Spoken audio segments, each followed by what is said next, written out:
Uživajte u rubrici Zvijezdani recept s Podravkom. Dobar dan, dragi gledatelji. Možda vam je neobično što nemam pregaču, ali danas smo odlučili glavnu riječ prepustiti našem posebnom gostu, pobjedniku ovogodišnjeg državnog prvenstva kuhara, Tomislavu Karamarku. Tomislave, bog, dobro mi došao. Bog, Katarina, hvala. Kako se osjećaš? Dobro, malo je uzbuđenja, ali okej. I šta si nam odlučio danas pripremiti? Pa evo, danas spremam nadjeveni svinjski but s kestenom i pistacijom. Zvuči odlično. Dobro, ja ti sad prepuštam moju kuhinju. Budi kreativan, budi dobar, jer poslije ćete ocjenjivati jedan vrlo strogi žiri. Dobro, ja ću se potruditi. Vidimo se uskoro. Okay. Doviđenja. Doviđenja. Evo, najprije ću krenuti sa pripremom buće. Narezat ću je na kocke i stavit ću je peći otprilike pola sata na 160 stupnjeva. Poželjno je da kocke budu iste veličine, tako da se ravnomjerno ispeče. Buču ću začiniti solju i paprom, maslinovim uljem i malo konjaka.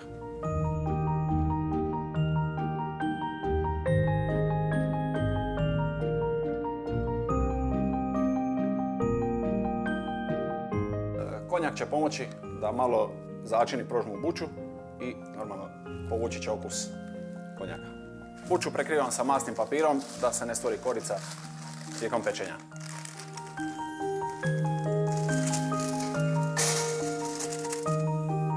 Sad ću nastaviti dalje sa obradom mesa. Svinjski but je prethodno posoljen i popapren. Malo ću ga rastanjiti sa nožem, a višak mesa ću ostaviti i kasnije ću ga koristiti. Trudim se da ne prerežem nigdje previše meso, tako da kasnije tijekom pečenja nadjev ne bi stvorio vani. Poželjno je sa buta maknuti žilice, ali da malo masnoće ostaje ne smeta jer će pečenje će biti sočnije. Završio sam sa obradom mesa, stavljam ga u hladnjak i nastavljam sa pripremom nadjeva. Narezat ću luk na sitno.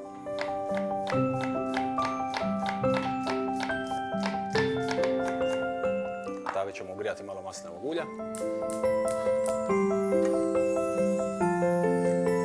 I popažiti luk. Luk ćemo malo posoliti da što brže uvene. Dok se luk dinsta, lagano režemo pancetu i šampinjone. Pancetu ćemo narezati na tanke listiće. Ovo je česta kombinacija luk, panceta i šampinjoni, ali daje jedan jako lijepi okus ovakvim jelima, pogotovo svinjetine. Lagano kako režemo pancetu dodajemo u tavu.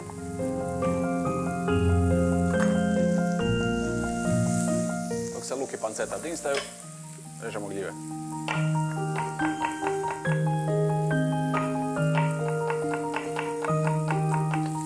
Luk i panceta su već prilično uvenuli, tako da možemo dodati šampinjone.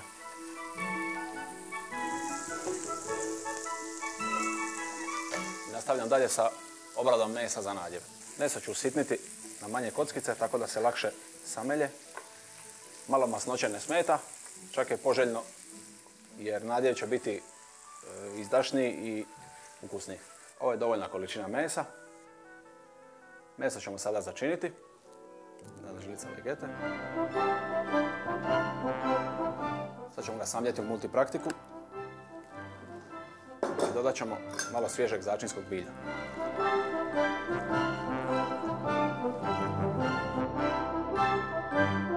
Ovo je timjan. Malo ga očistimo od ovih grubih grančica. Malo će neutralizirati snagu koje svinjetina ima i dat ćemo jedan novi okus. Dodajemo ružmarin. S njime nećemo pretjerivati, on je prilično jak začin. I stručak peršina. Sve ove začine ćemo zajedno kosati i dodati u meso.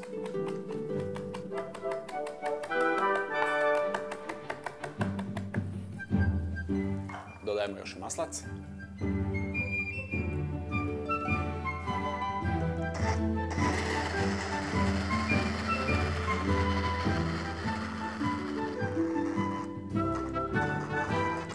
U miješano meso dodamo jedno jaje. Jaje dodajemo da se smjesa bolje poveže i da kasnije prilikom rezanja da se meso ne mrvi i da bude kompaktnije.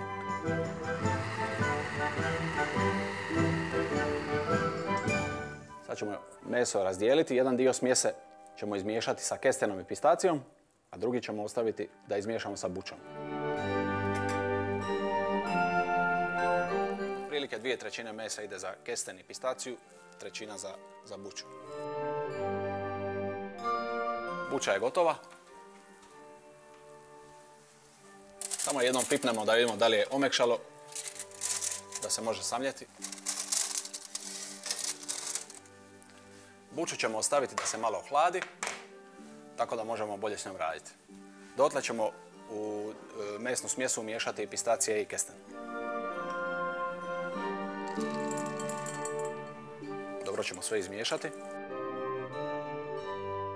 Pistaciju i kesten stavljamo u smjesu u komadu. Ljepše će biti presjek mesa kad se bude rezalo, a i bolje je kad se osjeti pod zubom komad kestena, komad pistacije, nego da je sve mljeveno. Kesten je ovako jedan klasična zimska namirnica, nekako sad predblagdanska. Pistacija je malo tu egzotična. 1/3 mljevenog mesa ćemo umiješati pečenu buču. Dobro izmiješati da se sve sjedini. Okus konjaka i začina u buči i u mesu će se lijepo sljubiti, sjediniti. Priprema smjesa je gotova. Sada nastavljamo dalje sa punjenjem mesa. Na masni papir ću poslagati pancetu.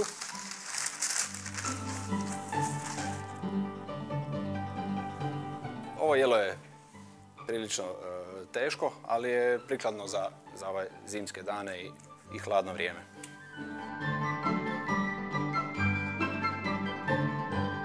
Na pancetu nanosimo nadjev s bučom. U tankom sloju.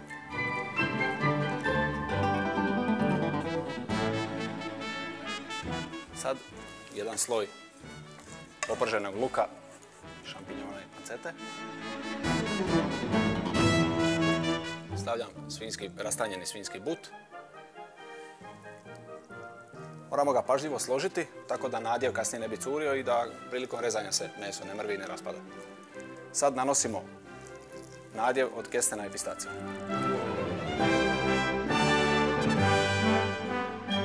Jednom ćemo zamutati. Pomoću masnog papira dobro ga stisnuti da se eventualno praznine unutra sve popune.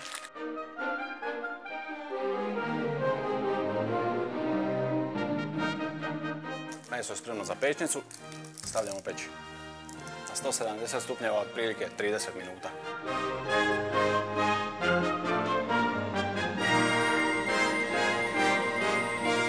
Dok se meso peče, nastavit ćemo sa pripremom priloga.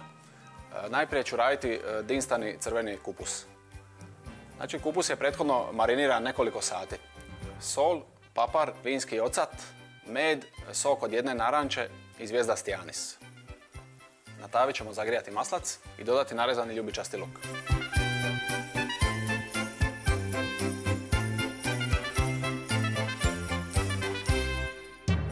Dok čekamo da se luk izdinsta i uvene, nastavit ćemo sa pripremom drugog priloga. Radimo okruglice od svježeg sira sa tostom. Dodamo jaje.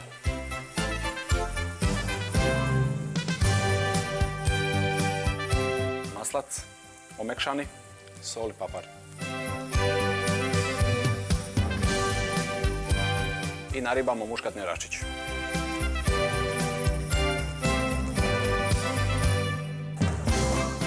Luk je uvenuo i lagano požutio, možemo dodati marinirani kupus.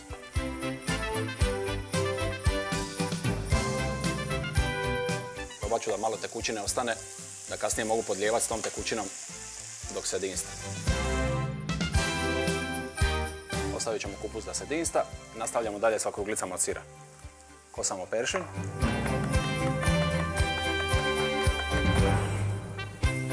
Dodajemo ga sa ostalim sastojcima. Rukom dobro umijesimo smjesu.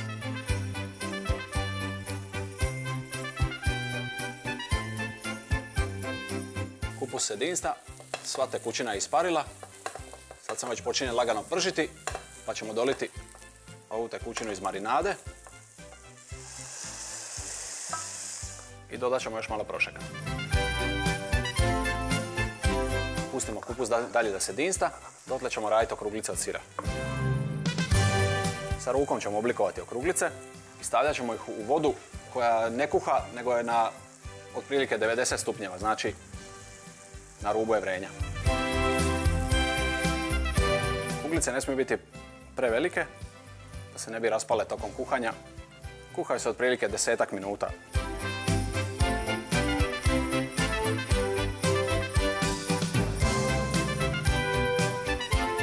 Evo, pečenje je gotovo. Vrijeme je za posluživanje.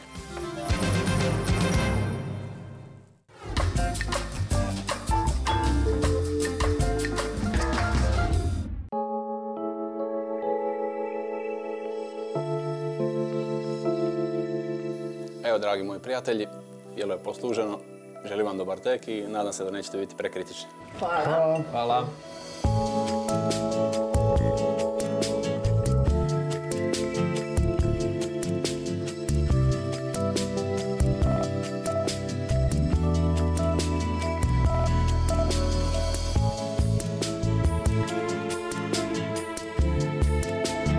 Jelo je prekrasno izgledalo, kreativno je, pošto je svinjetina od mene čista petica. Može još malo? Može, hvala. Stvarno je odlično. Fino, mekano, umak ti je taman kakav treba biti. Najviše mi se sviđa ovi pistaci unutra. Mislila sam kako će se oni slagati sa svinjetinom, ali dobro si to napravio, svaka čast. Hvala lijepo. Hvala. Odlično ti je ovo punjenje u mesu, znači što unutra su kesteni, jel? Kesteni i pistacija. Odlično, stvarno super, a? Dragi prijatelji, hvala na komplimentima i lijepim komentarima, ali ja također imam jedno iznenađenje za vas. Prema glasovima sa kulinarike, pobjednici ovogodišnjeg ciklusa su Zoran i Čeću. Čestitam. Bravo. I za nagradu sutra spremaš ručak. Hvala lijepo, S obzirom su svi parovi bili super, stvarno sam sretan što smo mi na kraju bili najdraži publici. Pa mislim da je vrijeme onda da nazdravimo za uspješnu i bolju novu godinu. Bravo, Zoki. Uzdravljaj. Živjeli.